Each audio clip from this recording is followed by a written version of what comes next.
ਜਿਹੜੀ ਪ੍ਰੋਬਲਮ ਸਭ ਤੋਂ ਵੱਡੀ ਸਾਡੇ ਸਟੂਡੈਂਟਸ ਨੂੰ ਸੀ ਉਹ ਇਹ ਸੀ ਵੀ ਜਦੋਂ ਜੰਗ ਲੱਗੀ ਉਦੋਂ ਨਾ ਤੇ ਯੂਕਰੇਨ ਵਾਲੇ ਸਾਥ ਦੇ ਰਹੇ ਸੀ ਤੇ ਨਾ ਹੀ ਪੋਲੈਂਡ ਉਸ ਵੇਲੇ ਸਾਥ ਦੇ ਰਿਹਾ ਸੀ ਜੀ। ਪੋਲੈਂਡ ਦੀ ਜਿਹੜੀ ਟ੍ਰੇਨ ਆ ਉਹ ਚੱਲ ਨਹੀਂ ਸੀ ਰਹੀ ਉਸ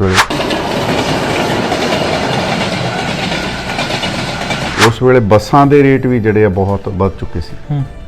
ਤੇ ਜਦੋਂ ਅਸੀਂ ਇੱਥੋਂ ਗਏ ਪਹਿਲਾਂ ਅਸੀਂ ਬਾਰਡਰ ਤੇ ਜਾਣਾ ਸੀ ਤੇ ਜਿੱਥੇ ਸਾਡਾ ਸੇਵਾ ਚੱਲ ਰਹੀ ਸੀ ਉੱਥੋਂ ਥੋੜੀ ਦੂਰੀ ਬੰਬ ਡਿੱਗਿਆ ਸੀ ਜੀ। ਛੋਟੇ ਛੋਟੇ ਬੱਚੇ 7 ਸਾਲ ਦਾ 8 ਸਾਲ ਦੇ ਬੱਚੇ ਬਿਨਾਂ ਮਾਂ ਪਿਓ ਤੋਂ 8 ਸਾਲ ਦੇ ਬਿਨਾਂ ਮਾਂ ਪਿਓ ਤੋਂ ਮਾਂ ਪਿਓ ਉਹਨਾਂ ਦੇ ਉੱਥੇ ਲੜਨ ਵਾਸਤੇ ਬੈਠੇ ਨੇ। ਦੇਸ਼ ਵਿਦੇਸ਼ਾਂ ਦੇ ਵਿੱਚ ਦਾ ਪੰਜਾਬ ਟਾਕਸ ਨਾਲ ਜੁੜ ਗਏ ਸਾਰੇ ਸਰੋਤਿਆਂ ਦਾ ਮੇਰੇ ਵੱਲੋਂ ਹਰਮਨਪ੍ਰੀਤ ਸਿੰਘ ਵੱਲੋਂ ਨਿੱਘਾ ਸਵਾਗਤ ਹੈ। ਜੀ ਆਇਆਂ ਨੂੰ ਦੋਸਤੋ। ਅਸੀਂ ਹਰ ਰੋਜ਼ ਅਰਦਾਸ ਦੇ ਵਿੱਚ ਸਰਬੱਤ ਦਾ ਭਲਾ ਮੰਗਦੇ ਹਾਂ। ਸਰਬੱਤ ਦੇ ਭਲੇ ਦੇ ਬਚਨ ਦੇ ਉੱਤੇ ਪਹਿਰਾ ਦਿੰਦੀ ਇੱਕ ਸੰਸਥਾ ਹੈ ਜੀ ਖਾਲਸਾ ਏਡ, ਜਿਸ ਦਾ ਜ਼ਿਕਰ ਤੁਸੀਂ ਹਮੇਸ਼ਾ ਸੁਣਦੇ ਹੋ। ਜਿੱਥੇ ਵੀ ਕਿਤੇ ਮਨੁੱਖਤਾ ਦੇ ਕਾਰਜਾਂ ਦੀ ਗੱਲ ਹੁੰਦੀ ਹੈ ਖਾਲਸਾ ਏਡ ਦਾ ਜ਼ਿਕਰ ਉੱਥੇ ਹੋ ਹੀ ਜਾਂਦਾ।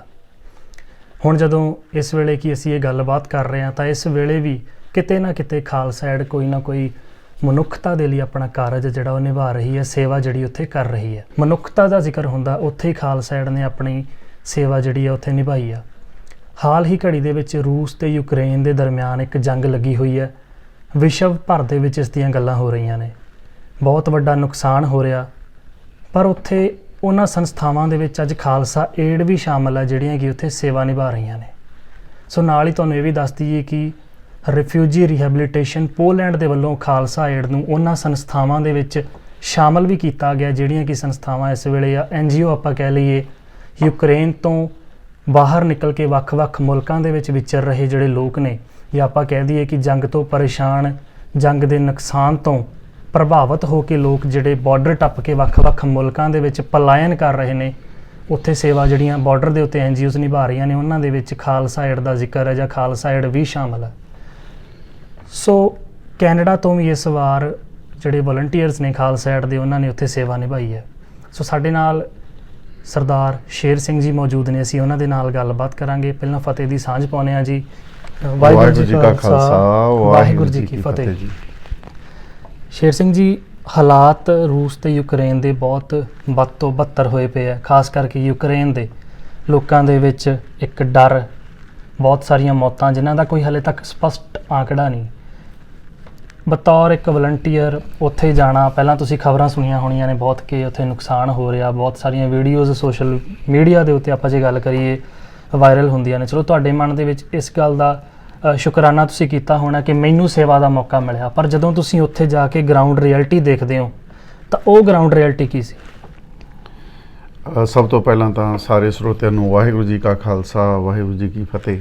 ਬਹੁਤ ਬਹੁਤ ਧੰਨਵਾਦ ਵੀਰ ਜੀ, ਤੁਸੀਂ ਇਸ ਵਿਸ਼ੇ ਨੂੰ ਕਵਰ ਕਰਨ ਦੇ ਲਈ ਆਏ ਹੋ ਜੀ। ਤੇ ਜਿਹੜੀ ਬਾਰਡਰ ਦੀ ਸਥਿਤੀ ਆ, ਤੁਹਾਨੂੰ ਪਤਾ ਜਦੋਂ ਵੀ ਦੋ ਮੁਲਕਾਂ ਦੀ ਜੰਗ ਹੁੰਦੀ ਹੈ ਉਹਦੇ ਵਿੱਚ ਜਿਹੜਾ ਨੁਕਸਾਨ ਹੈ ਉਹ ਆਮ ਪਬਲਿਕ ਦਾ ਜ਼ਿਆਦਾ ਹੁੰਦਾ ਬਜਾਏ ਕਿ ਸਰਕਾਰਾਂ ਦਾ ਨੁਕਸਾਨ ਹੋਵੇ ਜੀ। ਹੁਣ ਉੱਥੇ ਵੀ ਇਹੀ ਦੇਖਣ ਨੂੰ ਮਿਲ ਰਿਹਾ ਕਿ ਜਿਹੜਾ ਆਮ ਇਨਸਾਨ ਆ, ਆਮ ਲੋਕ ਨੇ, ਉਹ ਇਸ ਜੰਗ ਦਾ ਵਿੱਚ ਪਿਸ ਰਹੇ ਨੇ ਜੀ। ਤੇ ਉੱਥੇ ਸਭ ਤੋਂ ਵੱਡਾ ਜਿਹੜਾ ਇਸ ਵੇਲੇ ਹੈਗਾ ਕਾਰਨ, ਜਿਹੜੇ ਬੱਚੇ ਤੇ ਬਜ਼ੁਰਗ ਤੇ ਬੀਬੀਆਂ ਉਹ ਆ ਰਹੇ ਨੇ ਉੱਧਰੋਂ ਯੂਕਰੇਨ ਤੋਂ ਜੀ। ਤੇ ਜਦੋਂ ਅਸੀਂ ਇੱਥੋਂ ਗਏ ਪਹਿਲਾਂ ਅਸੀਂ ਬਾਰਡਰ ਤੇ ਜਾਣਾ ਸੀ ਤੇ ਜਿੱਥੇ ਸਾਡਾ ਸੇਵਾ ਚੱਲ ਰਹੀ ਸੀ ਉੱਥੋਂ ਥੋੜੀ ਦੂਰੀ ਬੰਬ ਡਿੱਗਿਆ ਸੀ ਜੀ। ਤਾਂ ਦੂਸਰਾ ਇਹ ਸੀ ਵੀ ਥੋੜੀ ਖਾਲਸਾ ਏਡ ਉੱਥੇ ਸੇਵਾ ਕਰਦੀ ਆ ਜਿੱਥੇ ਜਿੱਥੇ ਲੋੜ ਹੈ ਜੀ।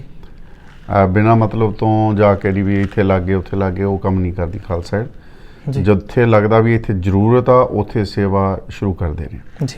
ਤੇ ਇਸੇ ਤਰ੍ਹਾਂ ਜਦੋਂ 26 ਤਰੀਕ ਨੂੰ ਖਾਲਸਾ ਏਡ ਵੱਲੋਂ 26 ਫਰਵਰੀ ਨੂੰ ਪਹਿਲਾ ਜਿਹੜਾ ਆਪਣਾ ਗਰੁੱਪ ਸੀਗਾ ਯੂਨਾਈਟਿਡ ਕਿੰਗਡਮ ਤੋਂ, UK ਤੋਂ ਉੱਥੇ ਪਹੁੰਚ ਗਏ ਸੀ। ਤੇ ਉਹਨਾਂ ਨੇ ਜਾ ਕੇ ਜਿਹੜੇ ਆਪਣੇ ਸਟੂਡੈਂਟ ਫਸੇ ਹੋਏ ਸੀ ਜਾਂ ਹੋਰ ਆਪਣੀ ਕਮਿਊਨਿਟੀ ਦੇ ਲੋਕ ਸੀਗੇ ਜਾਂ ਦੂਸਰੀਆਂ ਕਮਿਊਨਿਟੀਆਂ ਦੇ ਲੋਕ ਸੀ ਜਿਨ੍ਹਾਂ ਨੂੰ ਵੀ ਲੋੜ ਸੀ, ਉਹਨਾਂ ਨੂੰ ਸਰਵਿਸ ਦਿੱਤੀ। ਜਿਹੜੀ ਪ੍ਰੋਬਲਮ ਸਭ ਤੋਂ ਵੱਡੀ ਸਾਡੇ ਸਟੂਡੈਂਟਸ ਨੂੰ ਸੀ ਉਹ ਇਹ ਸੀ ਵੀ ਜਦੋਂ ਜੰਗ ਲੱਗੀ ਉਦੋਂ ਨਾ ਤੇ ਯੂਕਰੇਨ ਵਾਲੇ ਸਾਥ ਦੇ ਰਹੇ ਸੀ ਤੇ ਨਾ ਹੀ ਪੋਲੈਂਡ ਉਸ ਵੇਲੇ ਸਾਥ ਦੇ ਰਿਹਾ ਸੀ ਜੀ। ਪੋਲੈਂਡ ਦੀ ਜਿਹੜੀ ਟ੍ਰੇਨ ਆ ਉਹ ਚੱਲ ਨਹੀਂ ਸੀ ਰਹੀ ਉਸ ਵੇਲੇ, ਬੱਸ ਸਰਵਿਸ ਹੈ ਨਹੀਂ ਸੀ ਬਾਰਡਰ ਤੋਂ ਜੀ।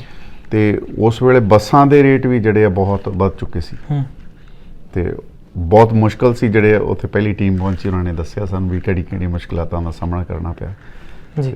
ਤੇ ਮੀਨਸ ਕਿ ਉੱਥੋਂ ਲਿਆਉਣਾ ਜਿਹੜੇ ਖਾਸ ਕਰਕੇ ਫਸੇ ਹੋਏ ਲੋਕ ਨੇ ਆਪਣੀਆਂ ਬੱਸਾਂ ਦੇ ਰਾਹੀਂ ਖਾਲਸਾ ਏਡ ਨੇ ਪੋਲੈਂਡ ਦੇ ਬਾਰਡਰ ਤੱਕ ਉਹਨਾਂ ਨੂੰ ਲੈ ਕੇ ਆਂਦਾ ਤਾਂ ਉਸ ਤੋਂ ਅੱਗੇ ਵੀ ਨਹੀਂ, ਉਹ ਯੂਕਰੇਨ ਦੇ ਵਿੱਚ ਨਹੀਂ ਸੀ ਜਾਣ ਦਿੰਦੇ ਕਿਸੇ ਨੂੰ ਵੀ, ਹੁਣ ਵੀ ਨਹੀਂ ਜਾਣ ਦਿੰਦੇ। ਅੱਛਾ ਜੀ। ਯੂਕਰੇਨ ਦੇ ਅੰਦਰ ਨਹੀਂ ਤੁਸੀਂ ਜਾ ਸਕਦੇ, ਬਾਰਡਰ ਦੇ ਵਿੱਚੋਂ ਦੀ ਘੁੰਮ ਸਕਦੇ ਹੋ। ਯੂਕਰੇਨ ਦੇ ਬਾਹਰ ਰਹਿ ਕੇ ਜਿਹੜੇ ਨਾਲ ਲੱਗ ਆਪਾਂ ਬਾਰਡਰ ਜਿਹੜੇ ਆਪਾਂ ਜੀ ਗੱਲ LOC ਜਿਵੇਂ ਕਹਿ ਦਿੰਦੇ ਆ, ਲਾਈਨ ਆਫ ਕੰਟਰੋਲ, ਉੱਥੇ ਤੁਸੀਂ ਜਿਹੜੀ ਸੇਵਾ ਨਿਭਾ ਰਹੇ ਹੋ। ਸੋ ਕਿਸ ਤਰ੍ਹਾਂ ਦੇ ਕਾਰਜ ਇਸ ਵੇਲੇ ਖਾਲਸਾ ਏਡ ਦੇ ਵੱਲੋਂ ਉੱਥੇ ਕੀਤੇ ਜਾ ਰਹੇ ਆ? ਸਭ ਤੋਂ ਪਹਿਲਾਂ ਉਹੀ ਤੁਹਾਨੂੰ ਦੱਸਿਆ ਜਿਹੜਾ ਵੀ ਬੱਸ ਸਰਵਿਸ ਜਿਹੜੀ ਸਭ ਤੋਂ ਪਹਿਲਾ ਕੰਮ ਸੀਗਾ। ਜਿਹੜੇ ਆਪਣੇ ਉੱਥੇ ਬੱਚੇ ਰੁਲ ਰਹੇ ਸੀ ਹਾਂਜੀ, ਤੇ ਜਿਨ੍ਹਾਂ ਦੇ ਵਿੱਚ ਕਈ ਬੱਚਿਆਂ ਦੇ ਤਾਂ ਉਹਨਾਂ ਨੇ ਕੁੱਟਮਾਰ ਵੀ ਕੀਤੀ ਸੀ ਤੇ ਉਹਨਾਂ ਆਪਣੇ ਇੰਡੀਅਨ ਬੱਚੇ ਸੀ। ਇੰਡੀਅਨ ਬੱਚਿਆਂ ਦੀ ਗੱਲ ਕਰ ਰਿਹਾ ਇਸ ਵੇਲੇ ਮੈਂ। ਦੂਸਰਿਆਂ ਨੂੰ ਤਾਂ ਉਹ ਚੱਕਣ ਲੱਗ ਗਏ ਆਪਣੇ ਆਪ ਹੀ, ਪਰ ਆਪਣੇ ਬੱਚਿਆਂ ਨੂੰ ਬੱਸਾਂ ਤੇ ਨਹੀਂ ਸੀ ਚੜਾ ਰਹੇ। ਅੱਛਾ ਜੀ। ਉਹ ਉੱਥੇ ਰੁਲ ਰਹੇ ਸੀ ਤਾਂ ਉਹਨਾਂ ਦੀ ਹੈਲਪ ਕਰਨ ਵਾਸਤੇ ਖਾਲਸਾ ਏਡ ਨੇ ਫਿਰ ਉਸੇ ਵੇਲੇ ਰਾਤੇ ਹੀ ਬੱਸ ਦਾ ਪ੍ਰਬੰਧ ਕੀਤਾ ਤੇ ਜਿੰਨੇ ਵਜੇ ਵੀ ਕਾਲ ਕਿਸੇ ਦੀ ਵੀ ਆਉਂਦੀ ਸੀ, ਆਪਣੇ ਜਿਹੜੇ ਵਲੰਟੀਅਰ ਸੀ ਉਸੇ ਵੇਲੇ ਪਹੁੰਚ ਜਾਂਦੇ ਸੀ। ਉੱਥੇ ਪੋਲੈਂਡ 'ਚ ਵੀ ਲੋਕਲ ਵੀ ਉੱਥੇ ਟੀਮ ਖਾਲਸਾ ਏਡ ਦੀ ਹੈਗੀ ਆ, ਉਹ ਵੀ ਉੱਥੇ ਪਹੁੰਚ ਗਏ ਤੇ US ਤੋਂ ਵੀ ਟੀਮ ਉੱਥੇ ਪਹੁੰਚੀ ਜੀ। ਤੇ ਫਿਰ ਇੱਥੋਂ ਆਪਣੇ ਕੈਨੇਡਾ ਤੋਂ 6 ਮੈਂਬਰ ਭੇਜੇ ਖਾਲਸਾ ਏਡ ਨੇ। ਰਹਿਣ ਦਾ ਤੇ ਖਾਣ ਦਾ ਵੀ ਉੱਥੇ ਖਾਲਸਾ ਏਡ ਦੇ ਵੱਲੋਂ ਹੀ ਕੀਤਾ ਜਾ ਰਿਹਾ ਪ੍ਰਬੰਧ?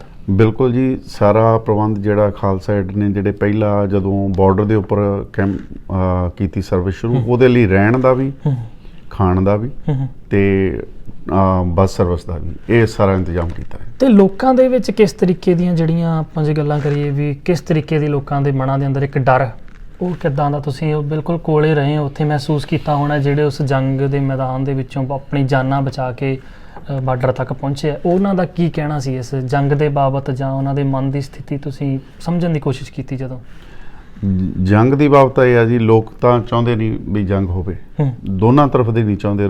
ਰਸ਼ੀਆ ਦੇ ਲੋਕ ਵੀ ਨਹੀਂ ਚਾਹੁੰਦੇ ਜੰਗ ਹੋਵੇ ਤੇ ਯੂਕਰੇਨ ਦੇ ਤਾਂ ਚਾਹੁੰਦੇ ਹੀ ਨਹੀਂ ਵੀ ਜੰਗ ਹੋਵੇ, ਤੇ ਉਹ 'ਚ ਨੁਕਸਾਨ ਦੋਨਾਂ ਤਰ੍ਹਾਂ ਦਾ ਹੀ ਆ। ਕਿਉਂਕਿ ਆਮ ਪਬਲਿਕ ਦਾ ਨੁਕਸਾਨ ਹੋ ਰਿਹਾ, ਗਵਰਨਮੈਂਟ ਦਾ ਨੁਕਸਾਨ ਨਹੀਂ ਉਹਨਾਂ ਹੋ ਰਿਹਾ, ਜਿੰਨਾ ਆਮ ਪਬਲਿਕ ਦਾ ਹੋ ਰਿਹਾ ਜੀ। ਤੇ ਉਹਦੇ ਵਿੱਚ ਵੀ ਰੁਲ ਰਹੇ ਨੇ ਬੱਚੇ। ਸਭ ਤੋਂ ਵੱਡੀ ਜਿਹੜੀ ਗੱਲ ਦੇਖੀ ਗਈ ਆ ਉੱਥੇ, ਜਿਹੜੀ ਮਤਲਬ ਮੈਨੂੰ ਹਰਟ ਕਰਦੀ ਆ ਆਲਵੇਜ਼, ਹੁਣ ਵੀ ਮੈਂ ਉਹ ਗੱਲ ਬਾਰੇ ਸੋਚ ਕੇ ਭਾਵੁਕ ਹੋ ਜਾਣਾ। ਛੋਟੇ ਬੱਚੇ, 7 ਸਾਲ ਦਾ, 8 ਸਾਲ ਦੇ ਬੱਚੇ ਬਿਨਾਂ ਮਾਂ ਪਿਓ ਤੋਂ ਉੱਥੇ ਆਏ ਨੇ। ਬਾਰਡਰ ਤੱਕ ਆਏ ਹੁਣ ਰਿਫਿਊਜੀ ਕੈਂਪ ਦੇ ਅੰਦਰ ਨੇ। 7-7, 8-8 ਸਾਲ ਦੇ 8-8 ਸਾਲ ਦੇ ਬਿਨਾਂ ਮਾਂ ਪਿਓ ਤੋਂ, ਮਾਂ ਪਿਓ ਉਹਨਾਂ ਦੇ ਉੱਥੇ ਲੜਨ ਵਾਸਤੇ ਬੈਠੇ ਨੇ ਤੇ ਉਹਨਾਂ ਨੇ ਆਪਣੇ ਗਾਂ ਰਿਸ਼ਤੇਦਾਰਾਂ ਦੇ ਨਾਲ ਜਾਂ ਅੰਕਲ ਦੇ ਨਾਲ ਕਿਸੇ ਨਾਲ ਵੀ ਭੇਜਿਆ ਵੀ ਇਹਨਾਂ ਨੂੰ ਸਾਡੇ ਬੱਚੇ ਨੂੰ ਇੱਥੇ ਤੱਕ ਪਹੁੰਚਾ ਦਿਓ। ਮਤਲਬ ਬਹੁਤ ਮਾੜੇ ਹਾਲਾਤ ਜੇ ਆਪਾਂ ਗੱਲ ਕਰੀਏ ਤਾਂ ਉਸ ਵਿੱਚੋਂ ਜਿਹੜੇ ਖਾਸ ਕਰਕੇ ਉੱਥੋਂ ਦੀ ਜਿਹੜੀ ਮਨੁੱਖਤਾ ਆ, ਆਪਾਂ ਸਾਰੀ ਮਨੁੱਖਤਾ ਦੀ ਹੀ ਗੱਲ ਕਰਦੇ ਹਾਂ, ਉੱਥੇ ਵਿਚਰ ਰਹੀ ਆ ਜਿਹੜੀ, ਉਹ ਸਾਰੇ ਬੜੇ ਮਾੜੇ ਹਾਲਾਤਾਂ ਦੇ ਵਿੱਚ ਇਸ ਵੇਲੇ ਲੰਘ ਰਹੇ ਨੇ। ਸੋ ਹੋਰ ਵੀ ਬਹੁਤ ਸਾਰੀਆਂ ਕਮਿਊਨਿਟੀਜ਼, ਆਪਾਂ ਇੰਡੀਅਨ ਕਮਿਊਨਿਟੀ ਦੀ ਗੱਲ ਕੀਤੀ ਹੈ, ਖਾਸ ਕਰਕੇ ਸਾਡੇ ਸਟੂਡੈਂਟ ਜਿਹੜੇ ਪੜ੍ਹਨ ਦੇ ਲਈ ਉੱਥੇ ਜਾਂਦੇ ਆ, ਇਹਨਾਂ ਤੋਂ ਹਟ ਕੇ ਹੋਰ ਵੀ ਤੁਹਾਨੂੰ ਬਹੁਤ ਸਾਰੇ ਲੋਕ ਮਿਲੇ ਹੋਣਗੇ ਹੋਰ ਵੱਖ-ਵੱਖ ਕਮਿਊਨਿਟੀਜ਼ ਤੋਂ ਵੀ? ਆਪਣੇ ਲੋਕ ਤੇ ਪਹਿਲੇ 5-10 ਦਿਨ ਹੀ ਆਏ ਨੇ। ਅੱਛਾ ਜੀ। ਬਾਕੀ ਸਾਰੀ ਦੂਸਰੀ ਕਮਿਊਨਿਟੀ ਦੇ ਹੀ ਆ, ਸਾਰੇ ਯੂਕਰੇਨੀਅਨ ਆ, ਹੋਰ ਕੰਟਰੀਆਂ ਤੋਂ ਵੀ ਨੇ ਲੋਕ ਤੇ ਕੁਝ ਸਟੂਡੈਂਟ ਜਿਹੜੇ ਖਾਲਸਾ ਏਡ ਨਾਲ ਉੱਥੇ ਸੇਵਾ ਵੀ ਕਰਵਾ ਰਹੇ ਨੇ। ਯੂਕਰੇਨੀਅਨ ਸਟੂਡੈਂਟ ਜਾਂ Indian student? Indian student, south Indian ਨੇ। ਅੱਛਾ ਜੀ। ਹਾਂਜੀ, ਸਾਊਥ ਇੰਡੀਅਨ ਸਟੂਡੈਂਟ ਉੱਥੇ ਸੇਵਾ ਕਰਵਾ ਰਹੇ ਨੇ, ਨਾਲ ਆਪਣੇ ਸਟੂਡੈਂਟ ਵੀ ਸੇਵਾ ਕਰਵਾ ਰਹੇ ਨੇ। ਤੇ ਕਈ ਜਾਣਾ ਹੀ ਨਹੀਂ ਸੀ ਚਾਹੁੰਦੇ, ਨਹੀਂ ਅਸੀਂ ਇੱਥੇ ਹੀ ਸੇਵਾ ਕਰਨੀ ਆ, ਪਰ ਖਾਲਸਾ ਏਡ ਨੇ ਕੇਮ ਚੱਕਿਆ ਸੀ ਵੀ ਇਹਨਾਂ ਨੂੰ ਘਰੋਂ ਘਰੀ ਸੇਫ ਪਹੁੰਚਾਉਣਾ ਆ। ਉਹਦੇ ਕਰਕੇ ਉਹਨਾਂ ਨੂੰ ਕਿਹਾ ਵੀ ਨਹੀਂ, ਤੁਸੀਂ ਪਹਿਲਾਂ ਆਪਣੇ ਘਰ ਦਿਓ ਹਾਜ਼ਰੀ ਤੇ ਫਿਰ ਜਦੋਂ ਸੇਵਾ ਦਾ ਮੌਕਾ ਕਦੀ ਹੋਇਆ ਫਿਰ ਸੇਵਾ ਕਰ ਲੈਣਾ ਤੁਸੀਂ, ਪਰ ਇਸ ਵੇਲੇ ਤੁਹਾਡੇ ਘਰਦਿਆਂ ਨੂੰ ਤੁਹਾਡੀ ਲੋੜ ਆ ਜੀ। ਤੇ ਗੱਲ ਆਪਾਂ ਕਰਦੇ ਹਾਂ ਸਿਰਫ ਕਿ ਜਿਵੇਂ ਹੁਣ ਨਾਲ ਲੱਗਦੇ ਜਿਹੜੇ ਮੁਲਕ ਨੇ, ਪੋਲੈਂਡ ਦੇ ਨਾਲ ਹੋਰ ਵੀ ਕਾਫੀ, ਬੈਲਾਰੂਸ ਹੋ ਗਿਆ ਜਾਂ ਹੋਰ ਨਾਲ ਯੂਕਰੇਨ ਦੇ ਲੱਗਦੇ ਜਿਹੜੇ ਮੁਲਕ ਨੇ, ਤਾਂ ਕਿਹੜੀ ਥਾਂ ਤੇ ਖਾਲਸਾ ਏਡ ਦਾ ਕੈਂਪ ਇਸ ਵੇਲੇ ਲੱਗਿਆ ਹੋਇਆ ਜਾਂ ਸਿਰਫ ਇੱਕ ਪੋਲੈਂਡ ਦੇ ਵਿੱਚ ਹੀ ਆ?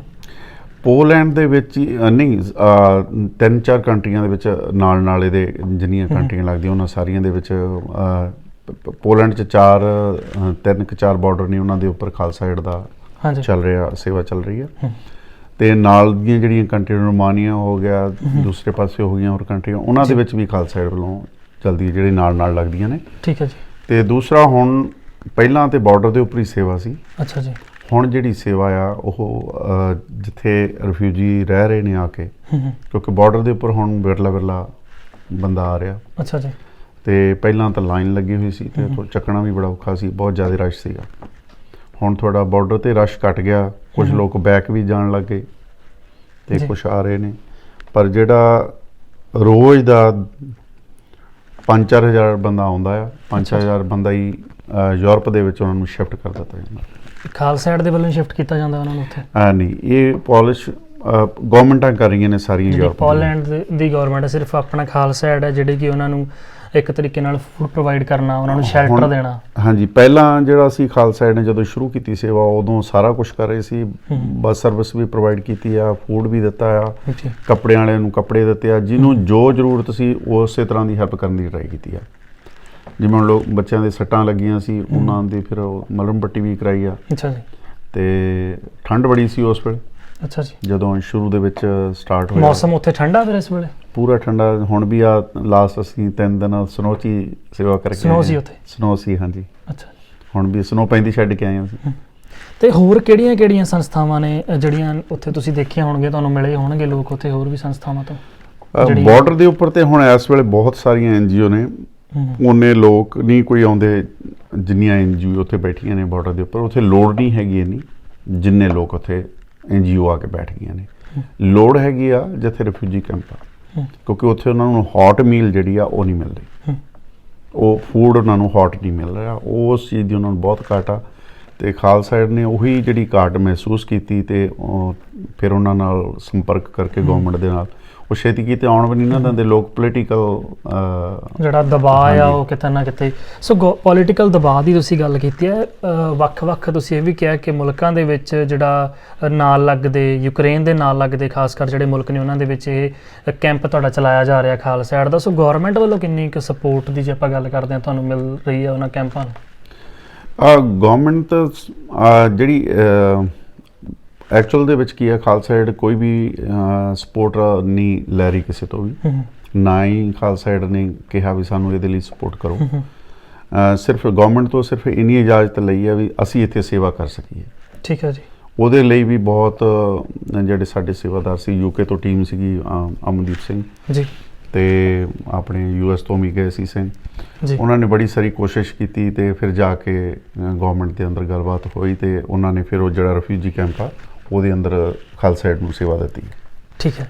ਤੇ ਜੇਕਰ ਆਪਾਂ ਗੱਲ ਕਰਦੇ ਹਾਂ ਅੰਦਰਲੇ ਹਾਲਾਤਾਂ ਦੀ, ਤੁਸੀਂ ਸਟਾਰਟਿੰਗ ਦੇ ਵਿੱਚ ਇੱਕ ਗੱਲ ਕਹੀ ਹੈ ਕਿ ਹਲੇ ਤਾਜ਼ਾ ਗੋਲਾ ਡਿੱਗਿਆ ਹੀ ਸੀ ਉੱਥੇ ਜਦੋਂ ਅਸੀਂ ਉੱਥੇ ਪਹੁੰਚੇ ਹਾਂ, ਥੋੜ੍ਹੀ ਦੂਰ ਹੀ ਸਾਡੇ ਕੋਲੋਂ, ਤੇ ਆਵਾਜ਼ ਸੁਣਦੀ ਹੋਣੀ ਹੈ ਲੋਕਾਂ ਦੇ, ਜਿਹੜੇ ਆਪਾਂ ਗੱਲ ਕਰੀਏ ਰੋਣ ਦੀ ਤਾਂ ਸੁਣਦੀ ਹੈ, ਪਰ ਨਾਲ ਬਾਰਡਰ ਦੇ ਨਾਲ ਲੱਗਦੇ ਜਿਹੜੇ ਏਰੀਏ ਨੇ ਉੱਥੇ ਬੰਬਾਂ ਦੀ ਕਰਾਹਟ ਵੀ ਕਿਤੇ ਨਾ ਕਿਤੇ ਤੁਹਾਨੂੰ ਡਰਾਉਂਦੀ ਸੀ ਜਾਂ ਫਿਰ ਨਹੀਂ ਵੀ ਕਿਤੇ ਇੱਥੇ ਨਾ ਡਿੱਗੇ? ਉਹ ਤੇ ਦੇਖੋ ਬਾਰਡਰ ਦੇ ਨਾਲ ਸਾਰੇ ਏਰੀਏ ਦੇ ਵਿੱਚ ਹੀ ਇਸ ਤਰ੍ਹਾਂ ਦਾ ਖਤਰਾ ਰਹਿੰਦਾ ਹੀ ਆ, ਕਿਉਂਕਿ ਉਹਨਾਂ ਪੁਤਨ ਦੇ ਕਹਿਣ ਵੱਲੋਂ ਵੀ ਜਿਹੜਾ ਵੀ ਮੁਲਕ ਇਹਨਾਂ ਦੀ ਹੈਲਪ ਕਰ ਰਿਹਾ ਵੀ ਉਹਨੂੰ ਅਸੀਂ ਐਂ ਕਰ ਦਿਆਂਗੇ ਤੇ ਉਹ ਕਰ ਦਿਆਂਗੇ। ਉਹ ਖਤਰਾ ਤੇ ਹਮੇਸ਼ਾ ਹੀ ਹਰੇਕ ਦੇ ਮਨ ਅੰਦਰ ਹੁੰਦਾ ਹੀ ਆ ਵੀ ਕੋਈ ਪਤਾ ਨਹੀਂ ਬੰਬ ਕਿਹੜੇ ਵੇਲੇ ਕਿਤੇ ਡਿੱਗ ਪੈਣਾ ਆ। ਤੇ ਸਾਨੂੰ ਵੀ ਇਹ ਹਦਾਇਤਾਂ ਸੀਗੀਆਂ ਵੀ ਆਪਣੇ ਜਿਹੜੇ ਜ਼ਰੂਰੀ ਡਾਕੂਮੈਂਟ ਨੇ ਉਹ ਆਪਣੇ ਨਾਲ ਹੀ ਰੱਖੋ ਹਮੇਸ਼ਾ। ਤੁਹਾਡੀ ID ਚੈੱਕ ਹੁੰਦੀ ਸੀ ਉੱਥੇ ਬਕਾਇਦਾ ਵੀ ਜਦੋਂ ਕਿਤੇ ਤੁਹਾਨੂੰ ਕੋਈ ਬਾਰਡਰ ਤੇ ਚੈੱਕ ਕਰਦੇ ਆ ਆਰਮੀ ਵਾਲੇ, ਚਾਹੇ ਪੋਲੈਂਡ ਦੀ ਆਰਮੀ ਰੋਕੇ ਚਾਹੇ ਯੂਕਰੇਨ ਦੀ? ਬਿਲਕੁਲ।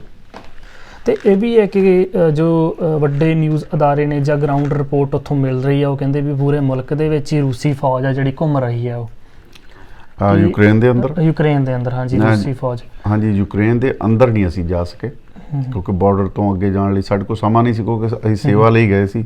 ਸਾਡਾ ਮੰਤਵ ਜਿਹੜਾ ਸੀ ਉਹ ਹੌਟ ਮੀਲ ਪ੍ਰੋਵਾਈਡ ਕਰਨ ਦਾ ਸੀ। ਸਭ ਤੋਂ ਖਾਲਸਾ ਏਡ ਨੇ ਜੋ ਏਮ ਬਣਾਇਆ ਵੀ ਜਿਹੜੀ ਚੀਜ਼ ਦੀ ਇੱਥੇ ਪ੍ਰੋਬਲਮ ਆ ਉਹਨੂੰ ਪਹਿਲਾਂ ਸੋਲਵ ਕੀਤਾ ਜਾਵੇ। ਕਿਉਂਕਿ ਬਾਕੀ ਸਾਰੀਆਂ ਚੀਜ਼ਾਂ ਜਿਹੜੀਆਂ ਬਹੁਤ ਆ ਰਹੀਆਂ ਨੇ, ਪਰ ਹੌਟ ਮੀਲ ਦੀ ਪ੍ਰੋਬਲਮ ਉੱਥੇ ਉਹ ਸਟਿਲ ਸਾਡੇ ਕੋਲ ਸਵੇਰੇ ਅਸੀਂ ਸ਼ੁਰੂ ਕਰੀ ਦੀ ਸੀ ਸੇਵਾ, ਰਾਤ 9-10 ਵਜੇ ਤੱਕ ਕੰਟੀਨਿਊ ਲੋਕ ਲਾਈਨ 'ਚ ਖੜੇ ਹੁੰਦੇ ਸੀ। 9-10 ਵਜੇ ਤੱਕ ਸਵੇਰ ਤੋਂ ਲੈ ਕੇ ਸਵੇਰੇ 9 ਵਜੇ ਸ਼ੁਰੂ ਕਰਕੇ ਰਾਤ ਦੇ 10 ਵਜੇ ਤੱਕ ਕੰਟੀਨਿਊ ਲਾਈਨ ਲੱਗੀ। ਤੇ ਤੁਸੀਂ ਹੌਟ ਮੀਲ ਦੇ ਵਿੱਚ ਫਿਰ ਕੀ ਉਹਨਾਂ ਨੂੰ ਪ੍ਰੋਵਾਈਡ ਕਰਦੇ ਸੀਗੇ ਖਾਣੇ ਦੇ ਵਿੱਚ? ਕਿਉਂਕਿ ਖਾਣੇ ਦਾ ਵੀ ਉਹਨਾਂ ਦਾ ਆਪਣਾ ਇੱਕ ਸਟਾਈਲ ਹੈ, ਇੱਕ ਲਹਿਜਾ, ਉਹ ਹਰ ਤਰ੍ਹਾਂ ਦਾ ਖਾਣਾ ਹੀ ਲਾਈਕ ਕਰਦੇ ਆ। ਅਸੀਂ ਜਿਹੜੀ ਵੀ ਚੀਜ਼ ਬਣਾ ਦਿੰਦੇ ਸੀ ਇੰਨੀ ਖੁਸ਼ ਹੋ ਕੇ ਖਾਂਦੇ, ਉਹਨਾਂ ਨੂੰ ਹੌਟ ਮਿਲਦਾ ਸੀ ਬਸ। ਠੰਡ ਦੇ ਵਿੱਚ ਉਹਨਾਂ ਨੂੰ ਗਰਮ ਖਾਣਾ ਚਾਹੀਦਾ ਸੀ। ਹਾਂਜੀ, ਜਿਵੇਂ ਰਾਈਸ, ਚੌਲ ਹੋ ਗਏ, ਦਾਲ ਹੋ ਗਈ, ਜੀ ਡਿਫਰੈਂਟ ਤਰ੍ਹਾਂ ਦੀ ਦਾਲ ਬਣਾ ਦਿੱਤੀ, ਸਬਜ਼ੀ ਬਣ ਗਈ, ਕਦੀ ਆਪਣਾ ਪਾਸਤਾ ਬਣ ਗਿਆ, ਕਦੀ ਸਪੈਗੇਟੀ ਬਣਾਤੀ, ਤੇ ਚਾਹ ਕੌਫੀ ਸਦਾ ਹੀ ਚੱਲੀ ਜਾਂਦੀ ਆ, ਨਾਲ ਫਰਾਈਆਂ ਰੋਜ਼ ਦੀਆਂ 5-6 ਕੁਇੰਟਲ ਫਰਾਈਆਂ ਬਣਦੀਆਂ। ਉਹ ਜੇਕਰ ਆਪਾਂ ਸ਼ੇਰ ਸਿੰਘ ਜੀ ਗੱਲ ਕਰਦੇ ਹਾਂ ਖਾਲਸਾ ਏਡ ਦੇ, ਜਿਹੜੇ ਤੁਸੀਂ ਪਹਿਲਾਂ ਕਿਹਾ ਕਿ 6 ਵਲੰਟੀਅਰ ਇਸ ਵਾਰ ਕੈਨੇਡਾ ਤੋਂ ਸੀਗੇ। ਹਾਂਜੀ। ਸੋ ਤੁਹਾਡੀ ਜੇ ਗੱਲ ਕਰੀਏ ਤਾਂ ਤੁਹਾਨੂੰ ਆਊਟ ਆਫ ਦੀ ਕੰਟਰੀ ਜਾ ਕੇ ਤੁਹਾਡੀ ਇਹ ਪਹਿਲੀ ਸੇਵਾ ਸੀ ਜਿਹੜੀ ਤੁਹਾਨੂੰ ਕਰਨ ਦਾ ਮੌਕਾ ਮਿਲਿਆ? ਬਿਲਕੁਲ ਜੀ, ਇਹ ਮੇਰੀ ਸਭ ਤੋਂ ਪਹਿਲੀ ਸੇਵਾ ਸੀ Khalsa Aid out of country ਜਾ ਕੇ ਸੇਵਾ ਕਰਨ ਦੀ। ਖਾਲਸਾ ਏਡ ਨੇ ਟੀਮ ਚੁਣੀ ਸੀ, 4 ਮੈਂਬਰ ਸੀਗੇ ਟੋਰਾਂਟੋ ਤੋਂ, ਤੇ ਇੱਕ ਮੈਂ ਵਿਨੀਪੈਗ ਤੋਂ, ਤੇ ਇੱਕ BC ਤੋਂ ਸੀ ਜੀ, ਤੇ 6 ਮੈਂਬਰੀ ਟੀਮ ਨੂੰ ਚੁਣ ਕੇ ਉਹਨਾਂ ਨੇ ਉੱਥੇ ਭੇਜਿਆ ਸੀ। ਬਹੁਤ ਵੱਡਾ ਉਪਰਾਲਾ ਖਾਲਸਾ ਏਡ ਦਾ ਇਹ, ਮਤਲਬ ਮੈਂ ਚਾਹੁੰਦਾ ਸੀ ਵੀ ਕਦੀ ਬਾਹਰ ਵੀ ਸਾਨੂੰ ਮੌਕਾ ਮਿਲੇ ਸੇਵਾ ਕਰਨ ਦਾ, ਤੇ ਉਹ ਮਿਲਿਆ, ਤੇ ਜਾ ਕੇ ਪਤਾ ਲੱਗਿਆ ਵੀ ਖਾਲਸਾ ਏਡ ਕਿਤੇ ਕਿਤੇ ਕੀ ਕੰਮ ਕਰਦੀ ਆ। ਬੜੀਆਂ ਬਹੁਤ ਮਿਹਨਤ ਕਰਕੇ, ਜਿਵੇਂ ਗਵਰਨਮੈਂਟ ਤੋਂ ਪਰਮਿਸ਼ਨ ਲੈਣੀ, ਉਹ ਵੀ ਬੋਲੀ ਦੀ ਪ੍ਰੋਬਲਮ ਆ, ਤੁਹਾਨੂੰ ਲੈਂਗੁਏਜ ਦੀ ਪ੍ਰੋਬਲਮ ਆ, ਉਹਨੂੰ ਕਿਵੇਂ ਸੋਲਵ ਕਰਨਾ, ਫਿਰ ਕਿਤੇ ਦੁੱਕੀ ਵੀ ਮਤਲਬ ਇੱਧਰ ਉੱਧਰ ਨਹੀਂ ਖਰਚ ਕਰਨੀ, ਟਰਾਈ ਕਰਨੀ ਆ ਵੀ ਵੱਧ ਤੋਂ ਵੱਧ ਸਸਤੀ ਤੋਂ ਸਸਤੀ ਚੀਜ਼ ਲੱਭ ਕੇ ਜਿਹੜੀ ਆ ਉਹ ਵਰਤੀ ਜਾਵੇ, ਤਾਂ ਕਿ ਜਿਹੜਾ ਪੈਸਾ ਉਹ ਜਾਇਆ ਨਾ ਜਾਵੇ ਕੋਈ ਵੀ ਕਿਸੇ ਦਾ ਦਿੱਤਾ ਹੋਇਆ। ਤੇ ਜੇ ਆਪਾਂ ਗੱਲ ਕਰਦੇ ਹਾਂ ਜੰਗ ਦਾ ਮਾਹੌਲ ਸੀ, ਆਪਾਂ ਸਟਾਰਟਿੰਗ 'ਚ ਵੀ ਜਿਵੇਂ ਗੱਲ ਕੀਤੀ ਆ ਵੀ ਬੜਾ ਗੋਲੀਆਂ ਜਾਂ ਬੰਬ ਡਿੱਗਦੇ ਸੀਗੇ। ਸੋ ਜਦੋਂ ਤੁਹਾਨੂੰ ਸੇਵਾ ਤੁਹਾਡੀ ਲੱਗਦੀ ਹੈ ਤਾਂ ਇੱਕ ਘਰਦਿਆਂ ਦੇ ਮਨ ਦੇ ਵਿੱਚ ਵੀ ਬੜਾ ਸਹਿਮ ਹੁੰਦਾ ਵੀ ਹੁਣ, ਜਾਂ ਬੱਚਿਆਂ ਦੀ ਗੱਲ ਕਰੀਏ ਤਾਂ ਸਾਡੇ ਪਾਪਾ ਨੂੰ ਹੁਣ ਇਸ ਮਾਹੌਲ ਦੇ ਵਿੱਚ ਜਾਣਾ ਪੈਣਾ ਆ। ਸੋ ਉਹ ਜਿਹੜਾ ਆਪਾਂ ਕਿੱਦਾਂ ਬਿਆਨ ਕਰੋਗੇ ਤੁਸੀਂ ਇਸ ਚੀਜ਼ ਨੂੰ? ਇੱਥੇ ਜਿਹੜੀ ਗੱਲ ਹੈਗੀ ਆ, ਉਹ ਗੱਲ ਤੁਹਾਡੀ ਬਿਲਕੁਲ ਸਹੀ ਆ ਵੀ ਆਮ ਪਰਿਵਾਰ ਇਹ ਗੱਲ ਕਹਿੰਦੇ ਆ ਤੁਹਾਨੂੰ ਵੀ ਤੁਸੀਂ ਉੱਥੇ ਜਾ ਕੇ ਜੰਗ ਦੇ ਵਿੱਚ ਕਿਉਂ ਜਾਣਾ, ਤੁਸੀਂ ਤੇ ਵੀ ਇੱਥੇ ਕਿਉਂ ਨਹੀਂ ਬਹਿ ਸਕਦੇ, ਬਾਕੀ ਹੋਰ ਕੌਣ ਤੁਰਿਆ ਜਾਂਦਾ, ਇਹੋ ਜਿਹੀਆਂ ਗੱਲਾਂ ਹੁੰਦੀਆਂ। ਪਰ ਇੱਥੇ ਜਿਹੜੀ ਗੱਲ ਹੈਗੀ ਆ ਤੁਹਾਡੇ ਦਿਲ ਦੀ ਆਪਣੀ, ਹਾਂਜੀ, ਤੁਸੀਂ ਆਪਣੇ ਦਿਲ ਦੀ ਆਵਾਜ਼ ਸੁਣਨੀ ਆ। ਜੋ ਅੰਦਰੋਂ ਮੈਨੂੰ ਆਵਾਜ਼ ਆਈ ਵੀ ਨਹੀਂ ਜਾਣਾ ਚਾਹੀਦਾ, ਸਾਨੂੰ ਸੇਵਾ ਕਰਨੀ ਚਾਹੀਦੀ ਆ, ਡਜ਼ਨਟ ਮੈਟਰ ਉਹ ਇੱਥੇ ਸੇਵਾ ਚਾਹੇ ਉੱਥੇ ਆ। ਕਿਉਂਕਿ ਖਾਲਸਾ ਏਡ ਦਾ ਮੈਂ ਸ਼ੁਰੂ ਤੋਂ ਦੇਖਿਆ, ਕਦੀ ਪਹਿਲਾਂ ਭਾਈ ਸਾਹਿਬ ਰਵੀ ਸਿੰਘ ਹੋਣਾ ਨਾਲ ਕਦੀ ਸੰਪਰਕ ਨਹੀਂ ਹੋਇਆ, ਮੈਂ ਤੇ ਪਿੰਕੀ ਭੈਣ ਨੇ ਜਦੋਂ ਗੱਲ ਸ਼ੁਰੂ ਕੀਤੀ, ਤੇ ਉਸ ਤੋਂ ਬਾਅਦ ਚਲੋ ਸਬੱਬ ਬਣ ਗਿਆ ਸਾਡਾ, ਫਿਰ ਇੱਥੇ ਸੇਵਾ ਸ਼ੁਰੂ ਹੋ ਗਈ। ਤੇ ਪਰ ਮੇਰਾ ਸ਼ੁਰੂ ਤੋਂ ਹੀ ਰਿਹਾ ਸੀ ਵੀ ਖਾਲਸਾ ਏਡ ਨਾਲ ਸੇਵਾ ਦਾ ਸਾਡਾ ਕੋਈ ਬਣ ਜਾਏ, ਤੇ ਤਾਂ ਕਿ ਅਸੀਂ ਹਮੇਸ਼ਾ ਹੀ ਖਾਲਸਾ ਏਡ ਨਾਲ ਜੁੜ ਕੇ ਸੇਵਾ ਕਰਦੇ ਰਹੀਏ, ਕੌਮ ਦੀ ਵੀ ਤੇ ਲੋਕਾਂ ਦੀ ਵੀ, ਸਾਰੀਆਂ ਕਮਿਊਨਿਟੀਆਂ ਦੀ। ਖਾਲਸਾ ਏਡ ਨੇ ਇੱਕੋ ਇੱਕ ਚੀਜ਼ ਜਿਹੜੀ ਮੈਨੂੰ ਵਧੀਆ, ਸਭ ਤੋਂ ਵਧੀਆ ਲੱਗ ਰਹੀ ਸੀ, ਉਹ ਗੁਰਬਾਣੀ ਦੀ ਤੁਕ ਤੁਸੀਂ ਸੁਣੀ ਹੋਣੀ ਹੈ, ਏਕ ਨੂਰ ਤੇ ਸਭ ਜਗ ਉਪਜਿਆ, ਕੌਣ ਭਲੇ ਕੋ ਮੰਦੇ ਜੀ। ਇਸ ਗੱਲ ਨੂੰ ਉਹਨਾਂ ਨੇ ਟੀਚਾ ਬਣਾ ਲਿਆ, ਹਿਊਮਨ ਵਨ ਰੇਸ ਦੀ ਗੱਲ ਕੀਤੀ ਹੈ। ਬਸ ਇਹੀ ਜਿਹੜੀ ਚੀਜ਼ ਆ ਮੈਨੂੰ ਹਮੇਸ਼ਾ ਹੀ ਇਨਕਰੇਜਮੈਂਟ ਦਿੰਦੀ ਹੈ ਸੇਵਾ ਕਰਨ ਦੇ ਲਈ। ਤੇ ਜਿਹੜਾ ਇਹ ਕੈਂਪ ਤੁਸੀਂ ਉੱਥੇ ਜਿਹਨੂੰ ਛੱਡ ਕੇ ਆਏ ਹੋ, ਜਿਹਨੂੰ ਹੁਣ ਅਗਾਂਹ ਹੁਣ ਹੋਰ ਤੁਹਾਡੇ ਨਾਲ ਦੇ ਜਿਹੜੇ ਵਲੰਟੀਅਰਸ ਨੇ ਉਹ ਉੱਥੇ ਸੇਵਾ ਕਰ ਰਹੇ ਆ ਉਸ ਕੈਂਪ ਦੇ ਵਿੱਚ, ਸੋ ਇਹ ਉਦੋਂ ਤੱਕ ਹੀ ਹੈ ਜਦੋਂ ਤੱਕ ਇਹ ਪ੍ਰੋਪਰ ਜੰਗ ਖਤਮ ਨਹੀਂ ਹੋ ਜਾਂਦੀ? ਖਾਲਸਾ ਏਡ ਹਮੇਸ਼ਾ ਹੀ ਇਹ ਦੇਖਦੀ ਆ ਵੀ ਲੋੜ ਕਿੰਨੀ ਹੈਗੀ ਹੈ ਜੀ, ਇਹ ਨਹੀਂ ਦੇਖਦੇ ਵੀ ਜੰਗ ਖਤਮ ਹੋ ਗਈ ਜਾਂ ਨਹੀਂ ਹੋਈ, ਲੋੜ ਦੇ ਅਨੁਸਾਰ ਸੇਵਾ ਚੱਲਦੀ ਰਹਿੰਦੀ ਆ ਜਦੋਂ ਤੱਕ ਲੋੜ ਹੈ, ਜਦੋਂ ਤੱਕ ਲੋੜ ਹੈ। ਤੇ ਜਿਵੇਂ ਹੁਣ ਜਿੱਥੇ ਵੀ ਕੋਈ ਪ੍ਰੋਬਲਮ ਆ, ਹੋਰ ਵੀ ਕੰਟਰੀਆਂ ਦੇ ਵਿੱਚ, ਸੀਰੀਆ ਦੇ ਵਿੱਚ ਆ, ਇਰਾਕ ਦੇ ਵਿੱਚ ਆ, ਹੋਰ ਕੰਟਰੀਆਂ ਦੇ ਵਿੱਚ ਵੀ ਸੇਵਾ ਚੱਲ ਰਹੀ ਹੈ, ਮੁਸਲਿਮ ਕੰਟਰੀਆਂ ਨੇ, ਬੰਗਲਾਦੇਸ਼ ਵੀ ਚੱਲ ਰਹੀ ਹੈ ਸੇਵਾ। ਤੇ ਉੱਥੇ ਹਾਲਾਂਕਿ ਉਹ ਜਿਵੇਂ ਉੱਥੇ ਬੰਗਲਾਦੇਸ਼ ਦੇ ਵਿੱਚ ਆਪਣੇ ਆਏ ਸੀ, ਹੜ੍ਹ ਆਏ ਸੀ, ਹੜ੍ਹਾਂ ਤੋਂ ਬਾਅਦ ਹੁਣ ਤੱਕ ਵੀ ਉੱਥੇ ਸੇਵਾ ਚੱਲ ਰਹੀ ਹੈ ਕੰਟੀਨਿਊ, ਜਿਹੜੇ ਪ੍ਰਭਾਵਿਤ ਇਲਾਕੇ, ਹਾਂਜੀ, ਜਿਹੜੇ ਪ੍ਰਭਾਵਿਤ ਇਲਾਕੇ ਨੇ। ਤੇ ਸੀਰੀਆ ਦੇ ਵਿੱਚ ਕੰਟੀਨਿਊ ਚੱਲ ਰਹੀ ਆ, ਹਜੇ ਕਿੰਨੀ ਦੇਰ ਹੋ ਗਈ ਉੱਥੇ ਲੜਾਈ ਚੱਲਦੀ ਨੂੰ, ਅਫਰੀਕਾ ਦੇ ਵਿੱਚ ਵੀ ਚੱਲਦੀ ਆ, ਬਹੁਤ ਸਾਰੀਆਂ ਕੰਟਰੀਆਂ ਦੇ ਵਿੱਚ ਖਾਲਸਾ ਏਡ ਵੱਲੋਂ ਸੇਵਾ ਕੀਤੀ ਜਾਂਦੀ ਆ। ਖਾਲਸਾ ਏਡ ਕ੍ਰੈਡਿਟ ਨਹੀਂ ਲੈਂਦੀ ਵੀ ਸਾਡੀ ਇੱਥੇ ਚੱਲਦੀ ਸੇਵਾ, ਇੱਥੇ ਚੱਲਦੀ, ਇਹ ਚੀਜ਼ਾਂ ਨਹੀਂ ਕਰਦੇ ਜੀ, ਬਸ ਸੇਵਾ ਕਰਨ ਤੇ ਹੀ ਲੱਕ ਬੰਨਿਆ ਹੋਇਆ। ਤੇ ਇੱਕ ਜਿਹੜੀ ਮਾਣ ਵਾਲੀ ਗੱਲ ਇਹ ਵੀ ਸੀ ਕਿ ਜਦੋਂ ਪੋਲੈਂਡ ਦੇ ਵਿੱਚ ਜਿਹੜਾ ਰਿਫਿਊਜੀ ਰਿਹੈਬਿਲਿਟੇਸ਼ਨ ਪੋਲੈਂਡ ਦੇ ਵੱਲੋਂ ਖਾਲਸਾ ਏਡ ਨੂੰ ਉਹਨਾਂ NGOs ਦੇ ਵਿੱਚ ਸ਼ਾਮਲ ਕੀਤਾ ਗਿਆ, ਜਿਹੜੀਆਂ NGOs ਇੱਕ ਮਨੁੱਖਤਾ ਦੇ ਭਲਾਈ ਦਾ ਕੰਮ ਖਾਸ ਕਰਕੇ ਹੁਣ ਯੂਕਰੇਨ ਰਸ਼ੀਆ ਦੀ ਜਿਹੜੀ ਜੰਗ ਹੈ ਉਹਦੇ ਦਰਮਿਆਨ ਕਰ ਰਹੀਆਂ ਨੇ, ਇੱਕ ਮਾਣ ਤਾਂ ਜ਼ਰੂਰ ਮਹਿਸੂਸ ਹੋਇਆ ਹੋਣਾ? ਬਹੁਤ ਮਾਣ ਮਹਿਸੂਸ ਹੋਇਆ ਜੀ। ਸਭ ਤੋਂ ਵੱਡੀ ਗੱਲ ਵੀ NGO ਬਹੁਤ ਸਾਰੀਆਂ ਉਹਨਾਂ ਕੋਲੇ ਗਈਆਂ ਨੇ ਵੀ ਸਾਨੂੰ ਸੇਵਾ ਦਿਓ, ਸਾਨੂੰ ਦਿਓ, ਪਰ ਕਿਉਂਕਿ ਲੋਕ ਕੀ ਕਰਦੇ ਨੇ, ਸੇਵਾ ਵੱਲ ਘੱਟ ਧਿਆਨ ਦਿੰਦੇ ਆ ਤੇ ਲੋਕ ਵੀ ਸਾਨੂੰ ਜ਼ਿਆਦਾ ਉਹ ਮਿਲ ਜਾਏ, ਲੋਕਾਂ ਵੱਲੋਂ ਕ੍ਰੈਡਿਟ ਜ਼ਿਆਦਾ ਮਿਲ ਜਾਏ, ਤੇ ਉਸ ਗੱਲ ਕਰਕੇ ਉਹ ਜਿਹੜੇ ਪੋਲਿਸ਼ ਲੋਕ ਨੇ ਉਹਨਾਂ ਨੇ ਇਹ ਦੇਖਿਆ ਬਈ ਬੰਦੇ ਕਿਹੜੇ ਕੰਮ ਕਰਨਗੇ, ਉਹਨਾਂ ਨੇ ਮਤਲਬ ਤਰਜੀਹ ਦਿੱਤੀ। ਅਸੀਂ ਤਾਂ ਉਹਨਾਂ ਨੇ ਜਿੱਦਣ ਸਾਨੂੰ ਹਾਂ ਕੀਤੀ, ਅਸੀਂ ਜਗ੍ਹਾ ਨਹੀਂ ਵੇਖੀ, ਜਾ ਕੇ ਤੰਬੂ ਲਾਇਆ, ਕੰਮ ਸ਼ੁਰੂ ਕਰ ਦਿੱਤਾ। ਬਾਹਰ ਹੀ, ਕਿਉਂਕਿ ਕਿਚਨਾਂ ਤੇ ਅੰਦਰ ਬਣੀਆਂ ਹੋਈਆਂ ਨੇ, ਅਸੀਂ ਬਾਹਰ ਹੀ ਸ਼ੁਰੂ ਕਰ ਦਿੱਤਾ ਖਾਲਸਾ ਏਡ ਵੱਲੋਂ ਜੀ। ਸੋ ਭਾਈ ਸਾਹਿਬ ਉਹਨਾਂ ਨੇ ਵੀ ਗੱਲ ਕੀਤੀ ਹੈ ਕਿ ਮਨੁੱਖਤਾ ਦੇ ਕਾਰਜਾਂ ਦੀ ਜਿੱਥੇ ਵੀ ਲੋੜ, ਜਿੰਨੀ ਲੋੜ ਹੁੰਦੀ ਹੈ, ਉਸ ਤਰੀਕੇ ਦੇ ਨਾਲ ਖਾਲਸਾ ਏਡ ਉੱਥੇ ਪਹੁੰਚ ਕੇ ਵੱਖ-ਵੱਖ ਕਾਰਜ ਜਿਹੜੇ ਹੁੰਦੇ ਨੇ ਉਹਨਾਂ ਨੂੰ ਸੰਪੂਰਨ ਕਰਦੀ ਹੈ। ਸੋ ਮਨੁੱਖਤਾ ਦੀ ਭਲਾਈ ਦੇ, ਜੇ ਆਪਾਂ ਸਰਬੱਤ ਦੀ, ਜਿਵੇਂ ਪਹਿਲਾਂ ਵੀ ਸ਼ੁਰੂਆਤ ਦੇ ਵਿੱਚ ਗੱਲ ਕੀਤੀ ਹੈ ਕਿ ਸਰਬੱਤ ਦੇ ਭਲੇ ਦੀ ਅਰਦਾਸ ਹੈ, ਉਹਦੇ ਉੱਤੇ ਪ੍ਰੋਪਰ ਇੱਕ ਪਹਿਰਾ ਦੇ ਰਹੀ ਹੈ। ਸੋ ਜੇ ਗੱਲ ਕਰੀਏ ਤਾਂ ਸਰਦਾਰ ਸ਼ੇਰ ਸਿੰਘ ਹੁਣੀ ਅੱਜ ਹੀ ਵਾਪਸ ਪਰਤੇ ਹੈ ਪੋਲੈਂਡ ਤੋਂ, ਤੇ ਅੱਜ ਹੀ ਅਸੀਂ ਸਾਡੇ ਨਾਲ ਇਹਨਾਂ ਨੇ ਆਪਣਾ ਕੀਮਤੀ ਵਕਤ ਕੱਢਿਆ, ਕਿਉਂਕਿ ਥਕਾਵਟ ਹੋਈ ਹੁੰਦੀ ਹੈ, ਇੱਕ ਬਹੁਤ ਲੰਬੇ ਦਿਨ ਉੱਥੇ ਤੁਸੀਂ ਸੇਵਾ ਨਿਭਾਈ ਹੈ। ਸੋ ਬਹੁਤ ਤੁਹਾਡਾ ਸ਼ੁਕਰੀਆ ਕਰਦੇ ਹਾਂ ਕਿ ਤੁਸੀਂ ਦਾ ਪੰਜਾਬ ਟਾਕਸ ਨੂੰ ਵਕਤ ਦਿੱਤਾ। ਸੋ ਤੁਸੀਂ ਕੋਈ ਸੁਨੇਹਾ ਦੇਣਾ ਚਾਹੁੰਦੇ ਹੋ? ਹਾਂਜੀ, ਮੈਂ ਸਭ ਤੋਂ ਪਹਿਲਾਂ ਤਾਂ ਉਸ ਅਕਾਲ ਪੁਰਖ ਵਾਹਿਗੁਰੂ ਦਾ ਸ਼ੁਕਰ ਕਰਦਾ ਤੇ ਖਾਲਸਾ ਏਡ ਇੰਟਰਨੈਸ਼ਨਲ ਉਹਨਾਂ ਦਾ ਧੰਨਵਾਦ ਕਰਦੇ ਨੇ, ਜਿਨ੍ਹਾਂ ਨੇ ਇੰਨੀਆਂ ਵੱਡੀਆਂ ਸੇਵਾਵਾਂ ਲਈਆਂ ਹੋਈਆਂ ਨੇ ਤੇ ਗਾਂ ਟੀਮਾਂ ਨੂੰ ਜ਼ਿੰਮੇਵਾਰੀ ਦੇ ਕੇ ਉਹ ਸੇਵਾ ਲੈਂਦੇ ਨੇ ਜੀ। ਤੇ ਦੂਸਰਾ ਧੰਨਵਾਦ ਦਾ ਪੰਜਾਬ ਟਾਕ ਸ਼ੋਅ ਤੁਹਾਡੇ ਵੱਲੋਂ ਆ ਜੀ, ਬਈ ਤੁਸੀਂ ਹਮੇਸ਼ਾ ਜਿਹੜੇ ਵੀ ਸਾਡੇ ਕਮਿਊਨਿਟੀ ਦੇ ਕੰਮਕਾਰ ਨੇ ਉਹਨਾਂ ਨੂੰ ਕਵਰ ਕਰਦੇ ਹੋ। ਇਹਦੇ ਲਈ ਪਹਿਲਾਂ ਤੇ ਤੁਹਾਡਾ ਧੰਨਵਾਦ ਆ ਜੀ। ਤੇ ਦੂਸਰਾ, ਮੈਂ ਕਮਿਊਨਿਟੀ ਨੂੰ ਵੀ ਬੇਨਤੀ ਕਰੂੰਗਾ ਵੀ ਇਹੋ ਜਿਹੇ ਸ਼ੋਅ ਜਿਹੜੇ ਹੁੰਦੇ ਆ, ਇਹਨਾਂ ਦੀ ਆਪਾਂ ਨੂੰ ਸਾਰਿਆਂ ਨੂੰ ਰਲ ਕੇ ਹੈਲਪ ਵੀ ਕਰਨੀ ਚਾਹੀਦੀ ਆ, ਪ੍ਰਮੋਟ ਵੀ ਕਰਨਾ ਚਾਹੀਦਾ, ਜਿਹੜੇ ਆਪਣੀ ਕਮਿਊਨਿਟੀ ਨੂੰ ਉੱਪਰ ਲਿਆਉਣ ਲਈ ਕੰਮ ਕਰਦੇ ਆ ਜੀ। ਤੁਹਾਡਾ ਵੀ ਬਹੁਤ ਧੰਨਵਾਦ, ਤੁਸੀਂ ਇਹਨਾਂ ਟਾਈਮ ਕੱਢ ਕੇ ਸਾਨੂੰ ਮਿਲਣ ਆਏ ਹੋ, ਗੱਲਬਾਤ ਕੀਤੀ ਹੈ, ਬਹੁਤ ਬਹੁਤ ਧੰਨਵਾਦ ਵੀਰ ਜੀ। ਤੇ ਮਨੁੱਖਤਾ ਦੇ ਭਲੇ ਦੇ ਲਈ ਖਾਲਸਾ ਏਡ ਹਮੇਸ਼ਾ ਹੀ ਤਤਪਰ ਰਹੀ ਹੈ ਤੇ ਅਗਾਂਹ ਨੂੰ ਹੋ ਕੇ ਜੇ ਆਪਾਂ ਗੱਲ ਕਰੀਏ ਤਾਂ ਸੇਵਾ ਨਿਭਾਉਂਦੀ ਰਹੀ ਹੈ। ਸੋ ਬਹੁਤ ਸ਼ੁਕਰੀਆ ਵੀਰ ਜੀ, ਤੁਸੀਂ ਸਾਡੇ ਨਾਲ ਸਾਂਝ ਪਾਈ ਹੈ। ਹੁਣ ਫਤਿਹ ਦੀ ਸਾਂਝ ਪਾਉਣੇ ਆਗਿਆ ਚਾਹੁੰਦੇ ਹਾਂ ਜੀ। ਵਾਹਿਗੁਰੂ ਜੀ ਕਾ ਖਾਲਸਾ, ਵਾਹਿਗੁਰੂ ਜੀ ਕੀ ਫਤਿਹ।